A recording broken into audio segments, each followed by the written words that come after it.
Kwa mujibu wa kifungu cha 69 kifungu cha kwanza kidogo cha kwanza cha sheria ya uchaguzi wa rais, wa bunge na madiwani namba 1 ya mwaka 2024, msimamizi wa uchaguzi wa jimbo la Arusha mjini na watangazia wananchi wote waliojiandikisha katika daftari la kudumu la wapiga kura la Tume ya Taifa ya Uchaguzi kuwa: 1.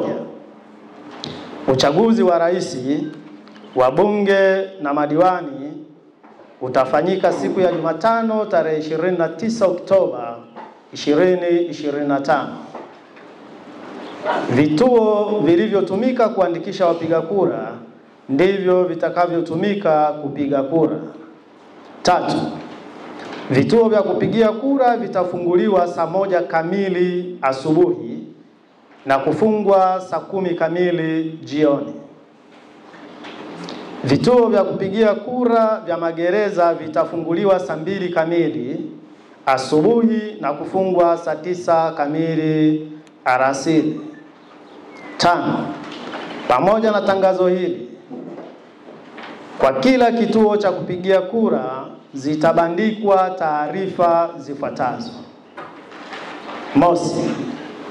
Mfano wa karatasi ya kura yenye majina ya picha za kila mgombea pamoja na nembo za vyama vyao vya siasa kwa uchaguzi wa rais, wa bunge na madiwani, kama ile tulio hapa, kwa maana ya mfano wa kura ambayo tayari vyama mmekwisha kupewa. Orodha ya majina ya wapiga kura walioandikishwa na Tume Huru ya Taifa ya Uchaguzi. Ukienda kwenye kituo utakuta kumebandikwa orodha ya majina ya wapiga kura walioandikishwa na Tume Huru ya Taifa ya Uchaguzi. 3. Orodha ya wapiga kura walioruhusiwa kupiga kura moja tu ya rais, KRP. Kama mtakumbuka, kuanzia tarehe 19 mpaka tarehe 2, kwa watu ambao waliomba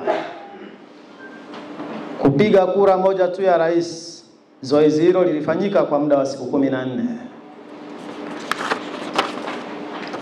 Wananchi wote mnaombwa kupitia taarifa hizo ili kutambua mapema vituo mtakavyopigia kura na kuona mfano wa karatasi ya kura.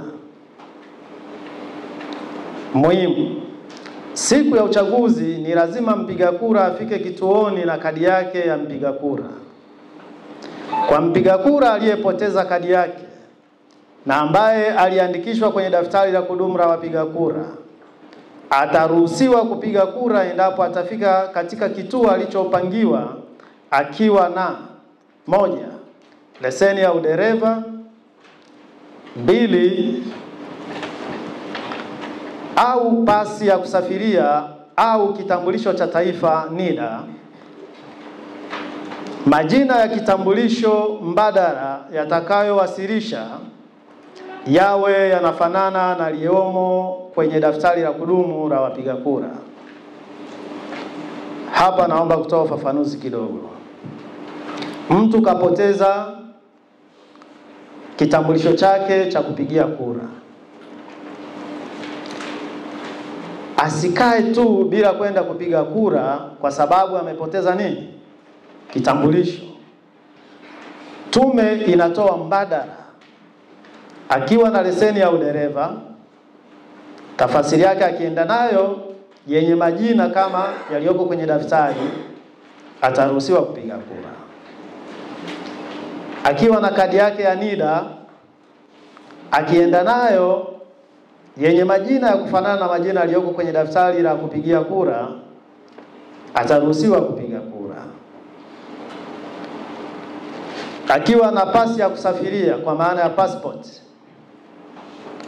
majina yake yanafanana na majina ambayo yako kwenye daftari, manake mtu huyo aruhusiwe kupiga kura na si vinginevyo.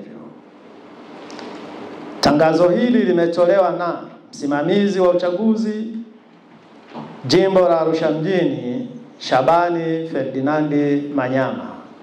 naomba kuwasilisha kwenu.